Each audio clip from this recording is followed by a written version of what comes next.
Bikers harass woman at gas station, unaware. It's Johnny Depp's mother. It was a cold evening, and the sun had just set, casting a warm orange hue across the horizon. On a deserted highway, a lone gas station stood, its flickering neon signs struggling to light the forecourt. An elderly woman, modestly dressed in a coat and scarf, stepped out of her car to refuel.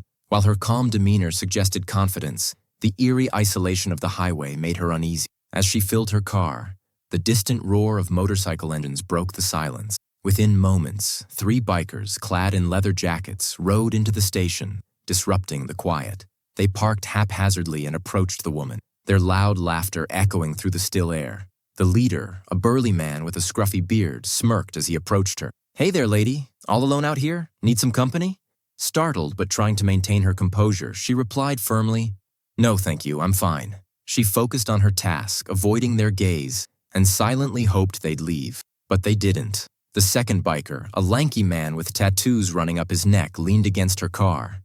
"Nice ride you've got here," he sneered.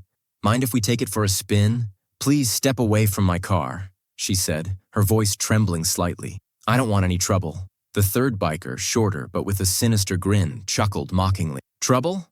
Us? We're just being friendly." Her anxiety grew as the bikers began circling her, their laughter becoming harsher. One of them tugged at her scarf, causing her to recoil. Suddenly, the distant sound of a car engine grew louder, breaking through the tension. A sleek black car pulled into the station and parked nearby.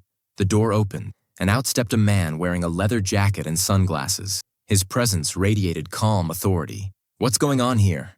he asked, his voice steady yet firm. The bikers turned to face him, their confidence visibly shaken. The burly leader scoffed. "Who do you think you are? Some kind of hero?" The man removed his sunglasses, revealing piercing, unmistakable eyes. It was Johnny Depp. The woman's face lit up with relief, while the bikers froze in disbelief. "No way," whispered the lanky biker, his voice faltering. Ignoring their reaction, Johnny walked over to the woman, his concern evident. "Mom, are you all right?" he asked gently, placing a protective arm around her shoulders. "I'm fine, Johnny," she replied, her voice now steadier. "But these men were bothering me." Johnny turned to the bikers, his expression hardening. "You've got 2 choices," he said, his tone low but commanding. "Apologize to my mother and leave, or stick around and see what happens next." The bikers exchanged nervous glances. The leader, trying to save face, stammered, "We didn't know she was your mom. It was just a joke."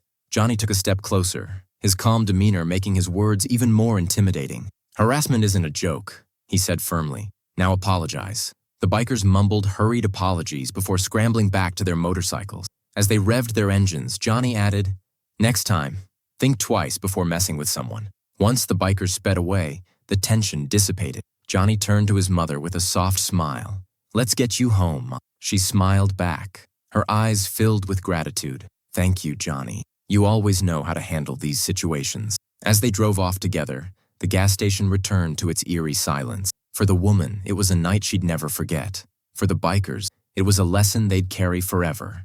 Never underestimate someone's connections and always treat others with respect. Months later, the leader of the bikers sat in a small roadside diner, lost in thought.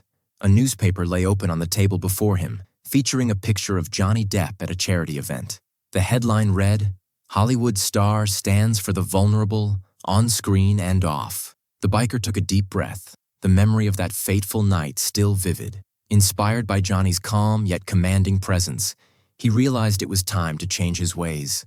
He decided to leave his reckless past behind and start anew, motivated by a man who didn't need violence to leave a lasting impression.